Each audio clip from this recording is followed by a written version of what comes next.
Tardes a todos. Me da muchísimo gusto el día de hoy presentarles a una excompañera de la carrera de Ingeniería Bioquímica de nuestro Tecnológico de Morelia, la ingeniera bioquímica Anaid Mayra Santos Corona, quien es egresada de nuestra institución y, como les decía, egresada de nuestra carrera de Ingeniería Bioquímica. Asimismo, bueno, ella cursó la especialidad en ambiental. Les decía que es una de las primeras generaciones, tercera, cuarta generación que se egresaba de esta especialidad. Y bueno, en realidad ella ha continuado sus estudios de maestría y el día de hoy nos va a platicar acerca de su proyecto de maestría precisamente, que tiene por título Obtención de ácido láctico a partir de residuos de comida. Y bueno, Anaid, dejo completamente la sesión virtual en tus manos. Adelante. Muchas gracias, Pepe, y bienvenidos a todos. Me da mucho gusto sumarme a este proyecto. Y bueno, como ya mencionaste, pues soy ingeniera bioquímica y voy a dar comienzo a esta presentación, que es obtención de ácido láctico a partir de residuos de comida, que es el proyecto en el que estoy yo participando en el posgrado de ingeniería química.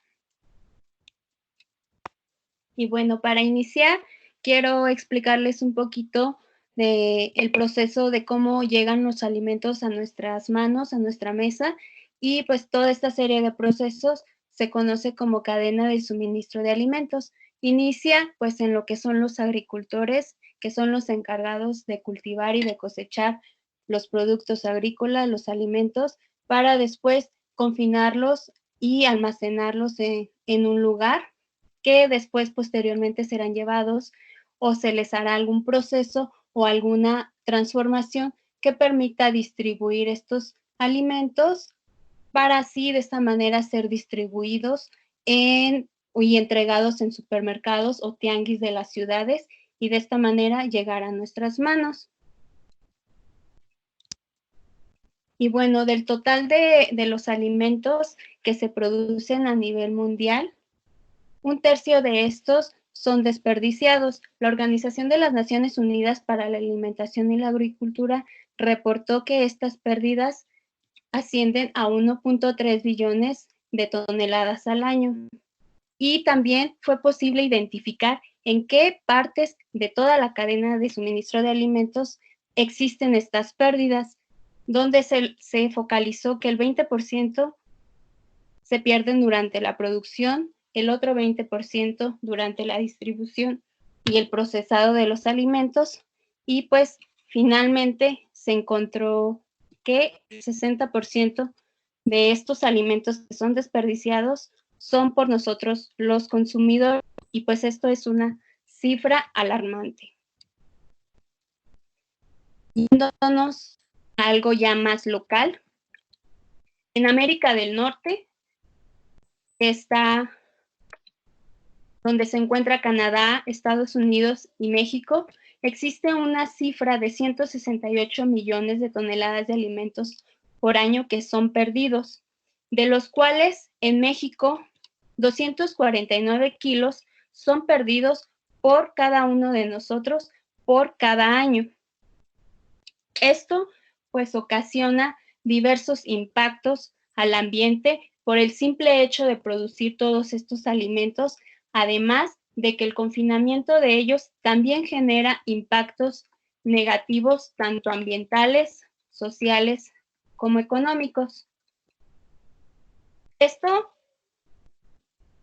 entre ellos, pues existe principalmente el desperdicio de los recursos, como lo es el agua, la energía y pues el suelo que se utiliza para obtener estos alimentos. Además, existe también emisiones a la atmósfera por los gases de efecto invernadero, existen pérdidas de biodiversidad y existe obviamente pues alimentos que pudieron haberse utilizado para alimentar a personas. Todo esto pues se traduce de alguna manera en pérdidas económicas que finalmente, directa o indirectamente, todos estamos pagando. Ahora también el confinamiento de este tipo de residuos también genera impactos ambientales, sociales y económicos, como lo es la contaminación de agua, de suelo y de aire, además de que ocasiona o que son una fuente de infección y de enfermedades para las localidades y comunidades aledañas a estos lugares. Por lo cual, pues la comunidad científica se ha preocupado por darle una valorización a este tipo de desperdicios de alimentos y que además, atendiendo a que existe una sobreexplotación de recursos fósiles como lo es el petróleo o el gas natural, y que además cada vez existe una demanda de productos químicos debido al ritmo de vida y debido a la sobrepoblación mundial, pues quisieron buscar alternativas para utilizar estos recursos y obtener productos de valor agregado. Y esto pues es posible a que los desperdicios orgánicos, como los alimentos, contienen biomoléculas, principalmente los carbohidratos, los lípidos y las proteínas.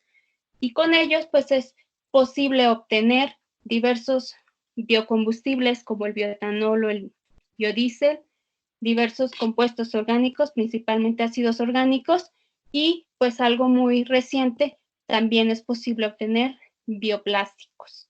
En este proyecto pues se enfocó en la obtención de lo que es el ácido láctico. Y bueno, ¿por qué el ácido láctico? El ácido láctico ocupa el tercer lugar de demanda de producción a nivel mundial dentro de los ácidos orgánicos.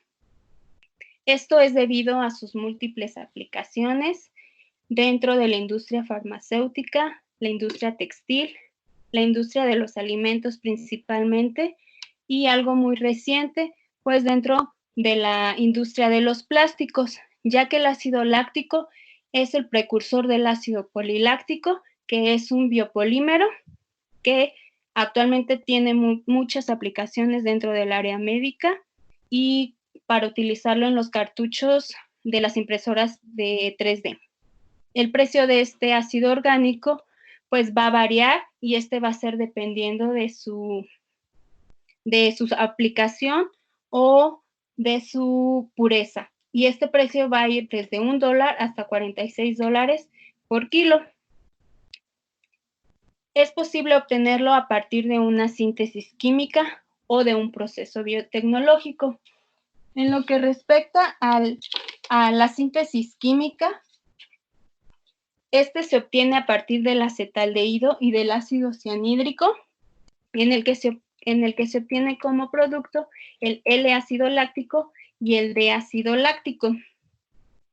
En cuanto a lo que es el proceso biotecnológico, pues se va a obtener ya sea el L o el D-ácido láctico. Y pues también es importante mencionar que fue el primer compuesto químico en obtenerse de una manera biotecnológica en 1780 por Carl Wilhelm. Ahora bien, ¿de qué va a depender que se obtenga el L o el D ácido láctico? Pues esto va a depender del tipo de microorganismo que se utilice en el proceso de fermentación. Existen tres tipos de microorganismos que se pueden utilizar, que son las bacterias acidolácticas, que son las más utilizadas dentro de la industria. Después siguen los hongos y finalmente las levaduras. Además, este tipo de microorganismos también llevan a cabo dos tipos de fermentación, ya sea la homoláctica o la heteroláctica. En la homoláctica nada más vamos a obtener como producto el ácido láctico con un rendimiento de 1 mol de glucosa nos va a dar 2 moles de ácido láctico, mientras que en una fermentación heteroláctica, además del ácido láctico, vamos a obtener algunos otros productos secundarios no deseados, como el ácido acético, el etanol y el CO2, obteniendo un rendimiento de 1 mol por 1 mol de ácido láctico. Es importante mencionar que pues la fermentación deseada en este caso para nivel industrial siempre sería buscar un microorganismo que lleve a cabo una fermentación homoláctica. Y pues para esto también ya existen microorganismos modificados genéticamente donde se bloquean o se orientan las rutas metabólicas para que se logre la fermentación homoláctica. Bueno, ¿cuáles son los avances que se han logrado en este proyecto? Esta es la metodología planteada para llevar a cabo, donde se inicia con una recolección de estos desechos de comida, donde posteriormente hay que hacer una caracterización de ellos, donde principalmente se cuantifican azúcares, proteínas y lípidos, para después pasar a lo que es un pretratamiento termoquímico. En este proyecto se están proponiendo un pretratamiento alcalino y uno ácido, esto con la finalidad de obtener azúcares reductores, que son los que se van a utilizar en el paso de fermentación, ya que pues los alimentos contienen polisacáridos o cadenas poliméricas de estos compuestos, y a nosotros nos interesan los monosacáridos. Bueno, posteriormente a este pretratamiento se vuelve a hacer una cuantificación de estos compuestos, azúcares, proteínas y lípidos, y también de furfurales y del compuesto hidroximetilfurfural. Los furfurales son compuestos o productos del mismo pretratamiento termoquímico, y que es importante también cuantificarlos, ya que estos compuestos podrían inhibir el proceso de fermentación. Con una cantidad de 3.5 gramos sobre litro se puede inhibir este paso. Posteriormente se pasa a una hidrólisis enzimática, en la que se pretende utilizar amilasas, proteasas y lipasas para terminar de romper las cadenas que hayan quedado después del pretratamiento, y para pasar a lo que ya es la fermentación para obtener el ácido láctico. En este proyecto se propone utilizar una E. coli modificada que lleva a cabo una reacción homoláctica, donde se obtendría el de ácido láctico. Y bueno, la recolección se hizo dentro de las mismas instalaciones de la Universidad Michoacana de San Nicolás de Hidalgo, ya que esta cuenta con un centro gastronómico con 21 locales, de los cuales 18 son los que generan este tipo de residuos. De estos 18 se eligieron 3, los 3 más representativos, en donde se obtuvieron diferentes tipos de residuos, como de cáscaras de naranja, bagazo de zanahoria, flor de Jamaica, residuos de carne, de pollo, de res, tortilla y diversas verduras. Y pues con esto se logró determinar que el 80% de estos residuos está representado por frutas y verduras, el 14% por harinas, y por último un 6% lo representan los residuos de carnes. En cuanto a la caracterización, para este paso fue necesario llevar a cabo una molienda para obtener una mezcla o una muestra homogénea de la cual se pudiera hacer esta caracterización, y se llevó a cabo con una licuadora convencional de cocina. Se homogenizó toda esta mezcla, de la cual se obtuvo la muestra, y se obtuvo estos resultados a través de un análisis proximal, en los cuales se obtuvo que el 60% está representado por carbohidratos totales, el 30% por proteínas, un 6% por grasas totales, y finalmente las cenizas y fibra cruda por un 2% cada uno.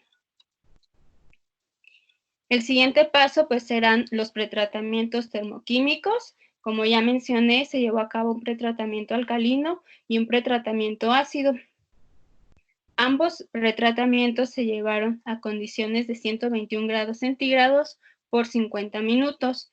En la foto superior se pueden ver las muestras antes de ser sometidos a condiciones de temperatura y de tiempo. Y en las fotografías inferiores se observan los resultados ya al ser sometida mi muestra a las condiciones de temperatura y de tiempo. Es posible observar pues un color marrón en ellas, desde un ligero color marrón hasta un oscuro. En cuanto a la cuantificación de los azúcares, se utilizó el método del ácido dinitrosalicílico, mejor conocido como DNS. Este es un método colorimétrico, por lo cual no es posible identificar qué tipo de azúcares son los que se encuentran en mi muestra, solamente me da una cuantificación total de ellos, y se llegó a las siguientes conclusiones. Mi muestra sin pretratamiento me dio una concentración de 21 gramos sobre litro. Hubo una reducción de estos azúcares en el pretratamiento alcalino, donde se redujo hasta 3 gramos sobre litro, y en cambio con el pretratamiento ácido se obtuvo una concentración de 31 gramos sobre litro. De los azúcares reductores esperados dentro de esta muestra, pues se encuentran la glucosa y la fructosa principalmente, la galactosa, la manosa y la arabinosa, que se sabe que son azúcares que se encuentran contenidos en las frutas y las verduras principalmente.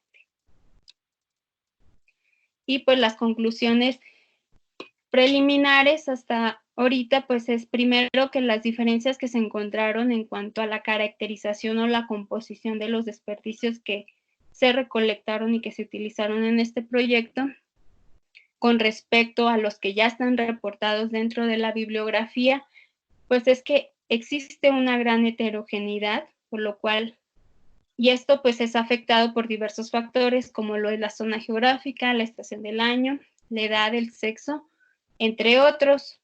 La siguiente conclusión es que la disminución de los azúcares que hubo en el pretratamiento alcalino, pues se atribuye a que hubo alguna interacción de los azúcares reductores con los aminoácidos, y a esta pues se le conoce como reacción de Maillard, y esta pues se caracteriza por el color marrón que se obtuvo en ellos, que mencioné en la diapositiva correspondiente, y pues este color marrón es porque hay una presencia de compuestos como los furfurales y el 5,3-hidroximetilfurfural principalmente. Y la tercera conclusión es que el aumento de los azúcares reductores en el caso del pretratamiento ácido, pues se atribuye a que existió una hidrólisis de todos los polisacáridos y almidones que se encuentran presentes en los alimentos, y pues estos son los que van a ser de ayuda o los que se van a utilizar para el paso de fermentación.